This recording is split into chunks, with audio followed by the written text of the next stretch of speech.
बिस्मिल्लाहिर्रहमानिर्रहीम। अस्सलाम वालेकुम नाजरीन।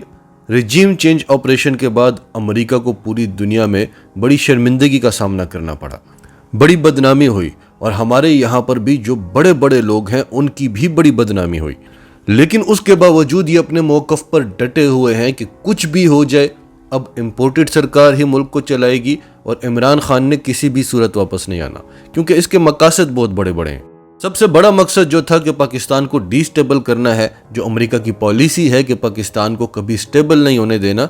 इमरान खान की गलती थी कि वो पाकिस्तान को अपने पैरों पर खड़ा कर रहा था। उसके बाद पाकिस्तान ने अमेरिका से डिक्टेशन नहीं लेनी थी, तो वो मकसद तो पूरा होता हुआ आपको दिख रहा है।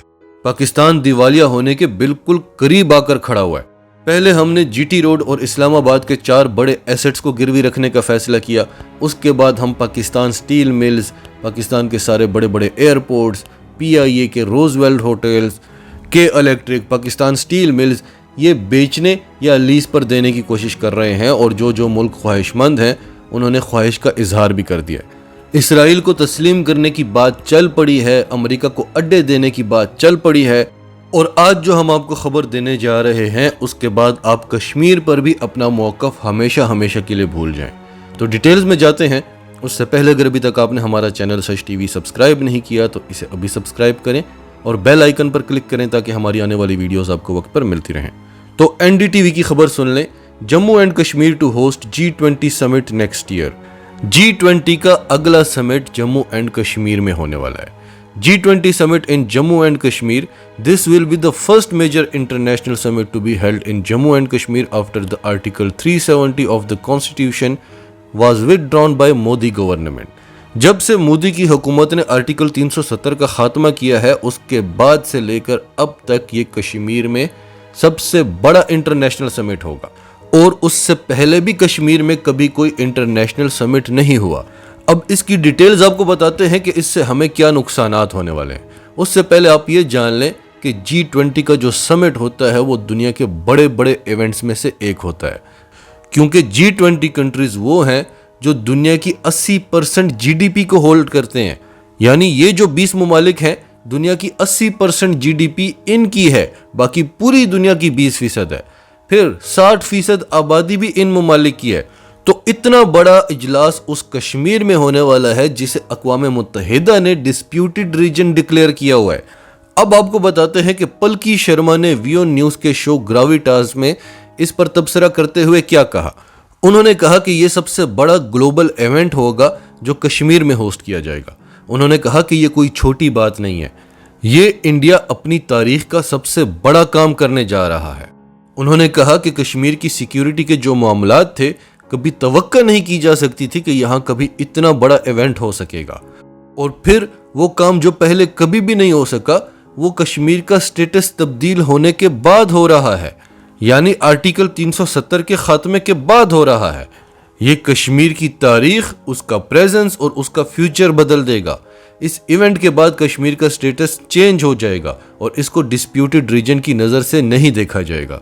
उन्होंने कहा कि गवर्नमेंट ऑफ इंडिया ने यही वक्त क्यों चुना, क्योंकि अब कश्मीर में सिक्योरिटी सिचुएशन अंडर कंट्रोल है और इस इवेंट में दुनिया के पावरफुल लोगों ने शिरकत करनी है। उसमें हमने उन्हें बताना है कि कश्मीर हर चीज़ के लिए खुला है, खेलों के लिए, कारोबार के लिए, इन्वेस्टमेंट के लिए, हत्ता कि सफारतकारी के लिए भी कश्मीर सेफ है। लोग आएंगे, यहाँ देखेंगे कि यहाँ के लोग तो खुश हैं। पाकिस्तान का मौक़िफ़ हमेशा हमेशा के लिए ख़त्म हो जाना है कि कश्मीर के लोग आज़ादी चाहते हैं। और फिर उन्होंने कहा कि it will bring a lot of investment. हमें वहाँ होटल्स बनाने पड़ेंगे, इंफ्रास्ट्रक्चर बिल्ड करना पड़ेगा, बेहतरीन डिजिटल सर्विसेज देनी पड़ेंगी, यानी इंटरनेट की तेज़ तरीन सर्विसेज देनी होंगी। ये सब कुछ जो कश्मीर में नहीं है ये वहाँ पर बनेगा तो वहाँ के लोग भी खुश होंगे। और फिर इस इजलास में जितने इंटरनेशनल पावरफुल लोग शिरकत करेंगे वो भी एक नया कश्मीर देखेंगे। कश्मीर इस इवेंट के बाद इतनी तरक्की करेगा कि आप सोच भी नहीं सकते। फिर उन्होंने कहा कि let's leave the financials aside, कि छोड़ दें माली मामलात को। The political impact of this will be even bigger. इसका जो सियासी इम्पैक्ट होगा वो इससे भी बड़ा है। Kashmir is the central conflict between India and Pakistan. Kashmir को पूरी दुनिया इसी चीज़ से जानती है कि वो भारत और पाकिस्तान के दरमियान सबसे बड़ा तनाज़ा है। It has seen proxy wars, यहाँ पर जंगें होती रही, प्रॉक्सी वार्स होती रही, क्रॉस बॉर्डर टेररिज्म हुआ, यानी कश्मीर के लोग जो आज़ादी के लिए एहतजाज करते थे और भारत दुनिया को ये बताने की कोशिश करता था कि ये सब कुछ पाकिस्तान करवा रहा है, ये लोग बॉर्डर क्रॉस करके आते हैं और यहाँ पर आकर दहशतगर्दी करते हैं, यहाँ के लोग तो बड़े खुश हैं। तो उन्होंने कहा कि कश्मीर पाकिस्तान और भारत के दरमियान सबसे बड़ा तनाज़ा है, कश्मीर ने प्रॉक्सी वार्स देखी हैं, यहाँ पर क्रॉस बॉर्डर टेररिज्म होता है, टारगेट किलिंग हुई, लिहाजा गवर्नमेंट ऑफ इंडिया को बड़ी मेहनत करनी होगी इस इवेंट को कामयाब बनाने के लिए, क्योंकि अगर ये इवेंट कामयाब हो गया तो कश्मीर की पेडिग्री बढ़ जाएगी। अब नाजरीन, ये पेडिग्री क्या है? क्योंकि भारत के लोग ज़ात पात पर, नस्ल पर बड़ा यकीन रखते हैं और ये जो पेडिग्री लफ्ज़ इन्होंने इस्तेमाल किया है ये जानवरों के लिए इस्तेमाल होता है कि ये किस पेडिग्री का जानवर है, यानी किस नस्ल का जानवर है। तो उन्होंने कहा कि अगर G20 का इजलास कश्मीर में होता है तो कश्मीर की पेडिग्री बढ़ जाएगी। फिर सबसे बड़ी बात, जैसे कि UAE कश्मीर में इन्वेस्ट कर रहा है, G20 ममालिक के लोग आएंगे, वो यहाँ पर इन्वेस्ट करेंगे तो वहाँ पर इनका इंटरेस्ट बन जाएगा। फ़र्ज़ करें जापान या जर्मनी या कोई भी मुल्क कश्मीर में अरबों डॉलर्स की इन्वेस्टमेंट करता है तो वो फिर कश्मीर को सिक्योर करना चाहेगा, वो चाहेगा कि कश्मीर भारत के पास ही रहे, क्योंकि उन्होंने भारत में इन्वेस्ट किया हुआ है। अगर कश्मीर आज़ाद होता है या पाकिस्तान का हिस्सा बनता है तो इससे उनकी इन्वेस्टमेंट को ख़तरा होगा।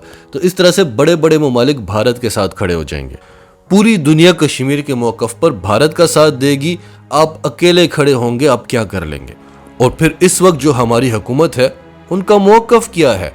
इमरान खान का मौक़िफ़ था, उसने दुनिया के हर प्लेटफॉर्म पर खड़े होकर, हर मीडिया चैनल को इंटरव्यू देकर, हर बड़े लीडर्स के साथ मीटिंग में कश्मीर को एक्सपोज किया, मोदी को एक्सपोज किया, RSS को एक्सपोज किया। दुनिया को पहली बार पता चला कि कश्मीर में कितने मजालिम हो रहे हैं। हर रोज़ अमेरिका से और यूरोप से भारत के खिलाफ आर्टिकल्स छपने लगे। और फिर जब इमरान खान ने मौक़िफ़ उठाया, जब आप एक मौक़िफ़ बनाते हैं तो फिर आपको उसको स्ट्रॉन्ग करने के लिए स्टेप्स उठाना पड़ते हैं।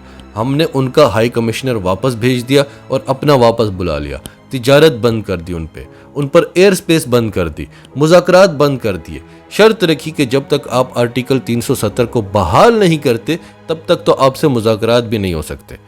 और हमें पैगामात आते थे, रिक्वेस्ट्स आती थी कि आप मोदी के ख़िलाफ़ बोलना बंद कर दें, हम आर्टिकल 370 को बहाल कर लेंगे। और बाकायदा मोदी ने ऐलान किया, अजीत डोवल ने ऐलान किया, इस पर मीटिंग्स हुई कि आहिस्ता आहिस्ता हम इसको बहाल करने जा रहे हैं। भारत दुनिया में किसी को मुंह नहीं दिखा सक रहा था, वो पाकिस्तान का नाम नहीं ले सकता था, क्योंकि पाकिस्तान का एक मौक़िफ़ था और वो स्ट्रांग मौक़िफ़ था। भारत का कोई मौक़िफ़ ही नहीं था। मोदी उस इंटरनेशनल इवेंट में जाता नहीं था जहां पर इमरान खान ने स्पीच करनी हो, क्योंकि वो जानता था कि ये मुझे सामने बिठाकर मुझे जलील कर देगा। और भारत के जितने भी डिप्लोमेट्स हैं उनके पास वर्ड्स ही नहीं होते थे इमरान खान का जवाब देने के लिए, क्योंकि हमारा मौक़िफ़ था और वो स्ट्रांग मौक़िफ़ था और भारत का कोई मौक़िफ़ नहीं था। अब क्या हुआ? अब भारत का मौक़िफ़ बन गया है और हमारा कोई मौक़िफ़ नहीं है। ये सब कुछ सिर्फ एक इमरान खान को हटाने से हुआ। जो ही इमरान खान हटा, भारत, जिसकी मजाल नहीं थी कि पाकिस्तान से 3.5 साल में इस तरह की कोई बात करता, जो ही इमरान खान गया, भारत ने अमेरिका से मिलकर पाकिस्तान को 2 बार डू मोर का मुतालबा किया और पाकिस्तान को दहशतगर्द कहा। वो अपने पुराने मौक़िफ़ पर वापस आ गया। वो जो प्रोपेगेंडा मशीनरी जो पाकिस्तान के ख़िलाफ़ वो इस्तेमाल करता था, जिसे इमरान खान ने ख़त्म कर दिया था, वो उसने फिर से ताज़ा कर दी। और कश्मीर पर उसका क्या मौक़िफ़ है, अब वो दुनिया को बताएगा कि आए यहाँ देखें, यहाँ पर कितना अमन है, कश्मीरी कितने खुश हैं।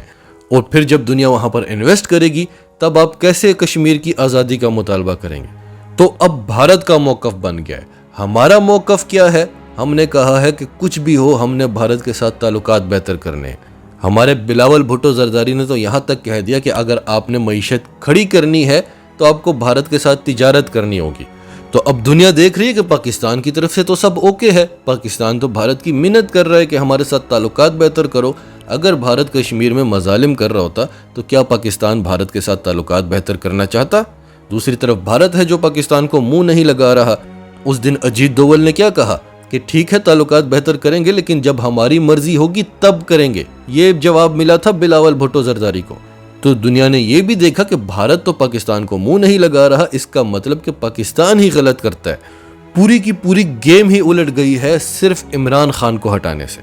इसलिए हम आपको बार बार बताते हैं कि इमरान खान को हटाने की कोई एक वजह नहीं है, इसकी बहुत सारी रीजंस हैं। इसीलिए 22 करोड़ अवाम के एहतजाज को नज़रअंदाज किया जा रहा है, उनका मुंह बंद करने की कोशिश की जा रही है, क्योंकि मकासद बहुत बड़े बड़े हैं जो अभी पूरे करने हैं।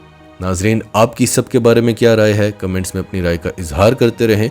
और अगर आप हमारे चैनल पर नए हैं तो अभी सच टीवी को सब्सक्राइब करें, सच टीवी फैमिली का हिस्सा बने, और हमारी वीडियोस पसंद आएँ तो इन्हें लाइक करें, शेयर करें, ताकि ज़्यादा से ज़्यादा लोगों तक ये मैसेजेस पहुँचते रहें।